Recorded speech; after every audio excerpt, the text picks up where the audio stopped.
tout comme j'ai déjà abordé quelques œuvres ou auteurs dans le but d'aider au discernement dans le champ de l'ésotérisme, de la spiritualité ou de l'occultisme, je vais aujourd'hui parler de René Guénon.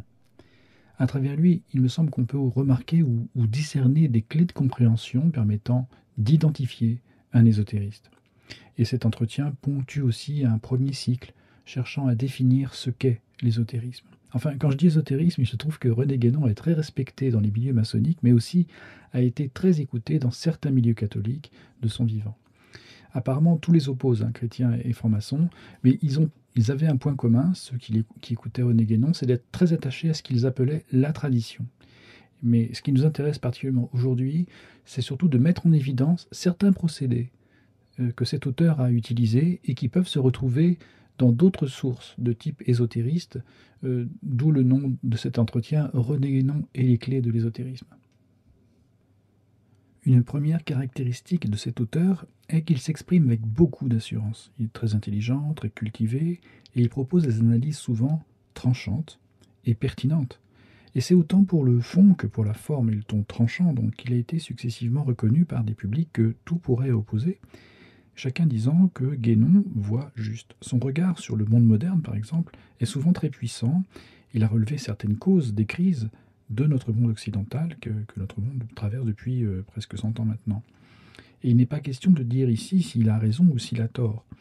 Ce qui caractérise l'exercice du discernement n'est pas tant de faire la différence entre le vrai et le faux, parce que ça, le simple bon sens peut suffire, ou la simple opinion personnelle. C'est de faire la différence entre le vrai et le presque vrai. Et là, nous sommes vraiment dans un critère qui peut se retrouver dans tous les travaux ésotéristes.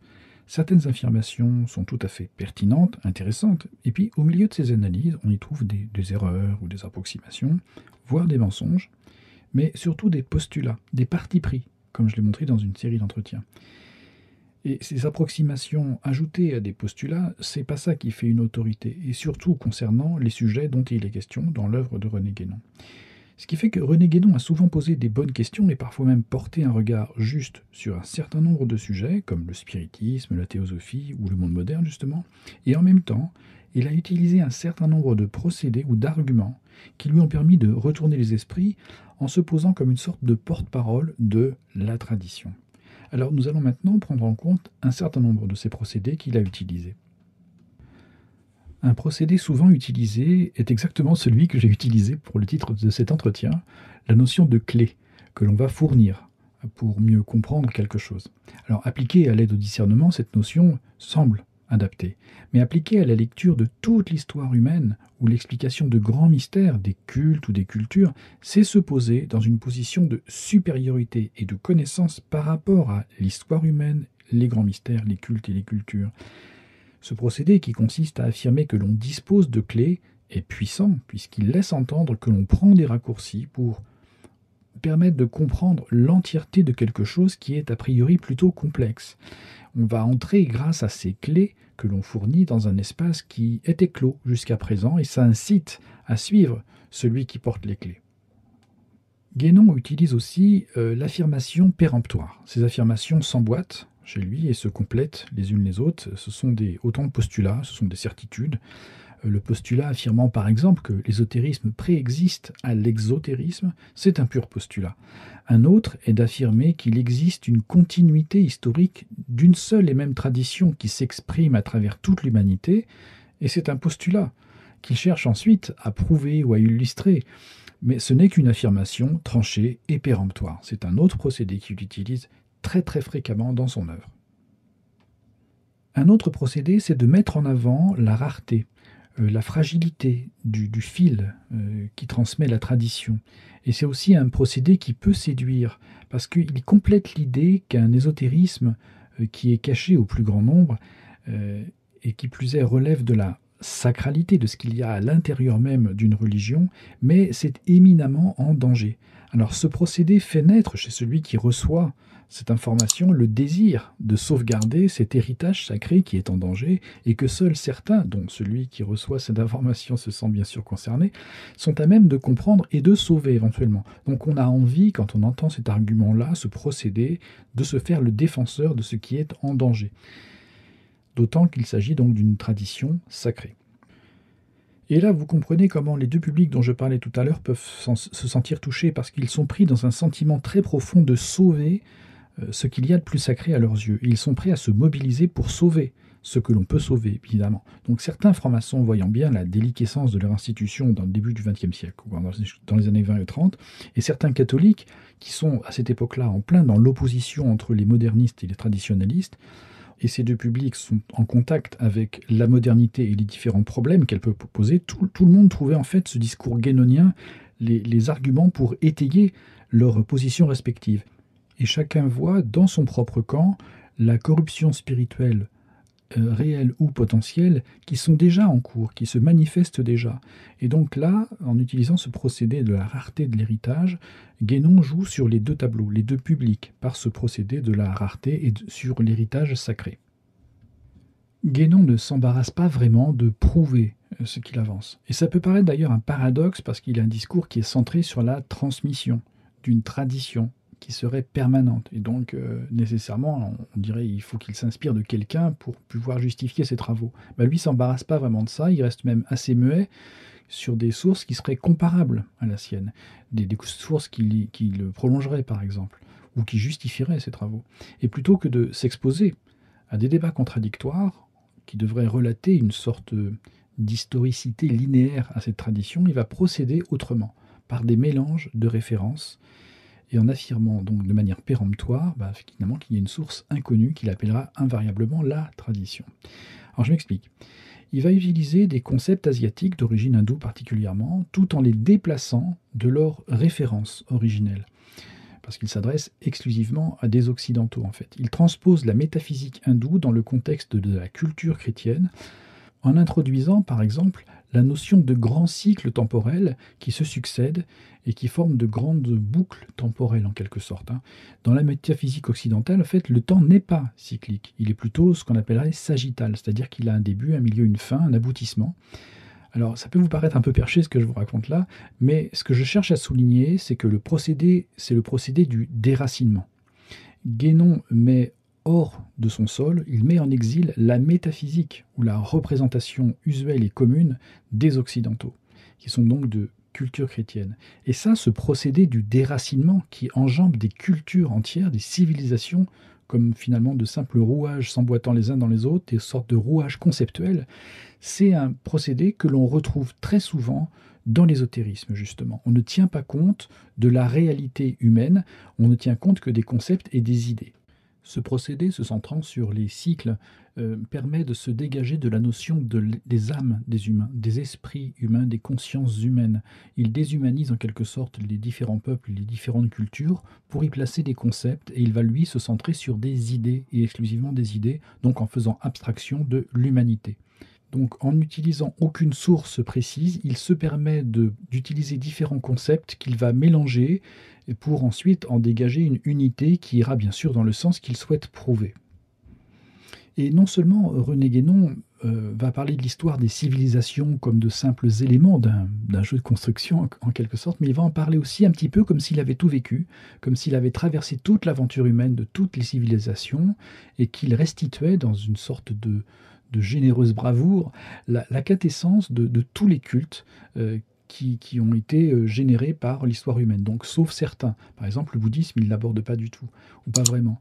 Il livre tout ça dans une sorte de discours qui a sa cohérence, qui est intellectuellement construit, mais qui est toujours en surplomb par rapport à tous les autres discours, et donc par rapport aux civilisations, aux cultes et aux cultures, en se situant toujours au-delà de toute critique, de tout contre-argumentaire. Il se met en fait hors de portée de tout dialogue. Et si je résume cette position, elle lui permet de tout déconstruire, tout en faisant en sorte que personne n'attaque jamais ses thèses, le contenu de ce qu'il dit. Parce qu'il est assez malin pour éviter le plus possible toute confrontation avec la critique qui serait, on va dire, historico-religieuse, justement, basée sur des faits, sur l'histoire des religions ou sur l'histoire de la pensée, et que l'on pourrait prouver avec différentes étapes. Et puis, au bout du compte, finalement, quelle serait l'application concrète de cette tradition qui se perd?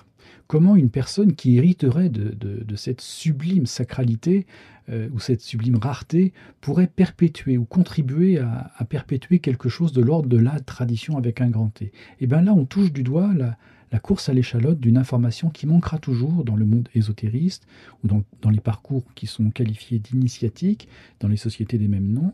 Et on pourrait aussi réduire la grâce divine à une sorte de technique ou à une rituelie perdue et qui permettrait seule de canaliser un flux mystérieux qu'il se borne, disons, à appeler le non-humain. Alors on n'aboutit donc à aucune pratique concrète réellement, et même de nos jours, actuellement, on pourrait dire ok, mais Guénon, c'est quoi la technique? Alors élaborer lui-même des concepts, des idées, des arguments avec des procédés, donc nous en avons cité quelques-uns, mais reste finalement deux choses. Concrètement, si on regarde à quelle pratique il se réfère. Il y a d'abord la transmission de personne à personne de cette fameuse tradition, mais il remet en question, lui, toute notion de sacrement, parce que ça, c'est le vilain exotérisme qui n'a jamais rien compris, et il affirme également que la transmission initiatique authentique elle-même est perdue. Donc aussi bien les catholiques que les francs-maçons sont coupés de leur propre légitimité, et ils ne dépendent que de Guénon pour leur donner la bonne parole. Alors lui, il suggère une pratique qui pourrait peut-être ressembler à de la contemplation, mais qu'il nomme autrement, il l'appelle l'intuition métaphysique, qui du coup peut très bien se passer de Dieu et aussi de toute affiliation à une fraternité initiatique. Donc en fait, il tourne le dos à tout le monde après les avoir bien ferrés avec ses propres arguments et son propre système. Alors on pourrait longtemps gloser sur la personnalité ou voir la psychologie de René Guénon. Son parcours de vie pourrait aider à se faire une idée sur le sujet, mais en fait là n'est pas la question. Ce que je souhaite mettre en avant, c'est un trait particulier de l'ésotérisme, c'est le rapport à la vérité. Ce rapport à la vérité est en réalité ancré, centré sur le rapport à la certitude profonde qui est toute personnelle et que l'on cherche à prouver en utilisant l'arsenal d'artefacts plus ou moins artificiels qu'offre l'ésotérisme, permettant d'échapper sans cesse en fait à tout cadre qui pourrait empêcher ou contredire cette expression subjective profonde. Et cette certitude profonde, elle se formule à travers l'idéal que l'on a, au fur et à mesure que l'on avance et que l'on arrive à formuler.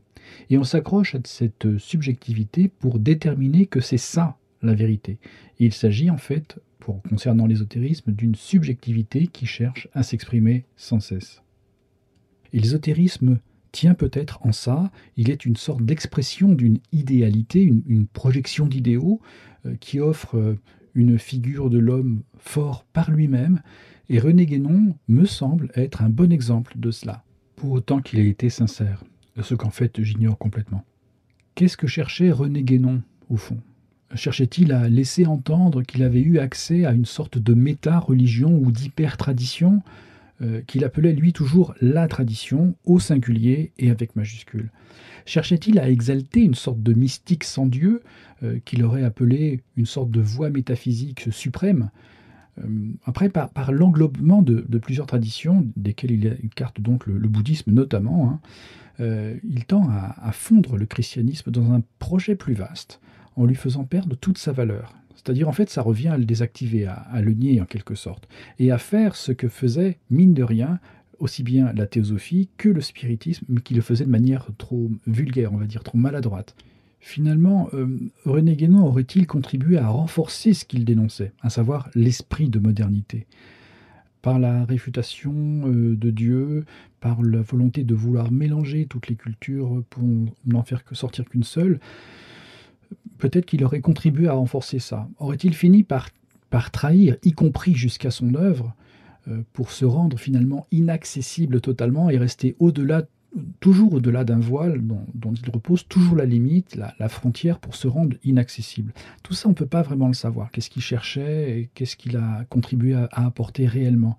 Ce que l'on peut retrouver aussi bien chez les disciples de René Guénon que chez beaucoup d'ésotéristes, au-delà des procédés qu'on a mis en avant aujourd'hui, c'est la présence d'un idéal ou d'une idéalisation que l'on tenterait de définir par soi-même et après laquelle on court en réalité. On idéalise une tradition, quitte à la réinventer, on idéalise ce que serait qu'un être humain, voire une idéalisation de soi-même. Alors, aurait-il tenté d'écrire sa propre légende pour qu'on idéalise sa propre personne au-delà du temps pour rester dans la mémoire des hommes indéfiniment?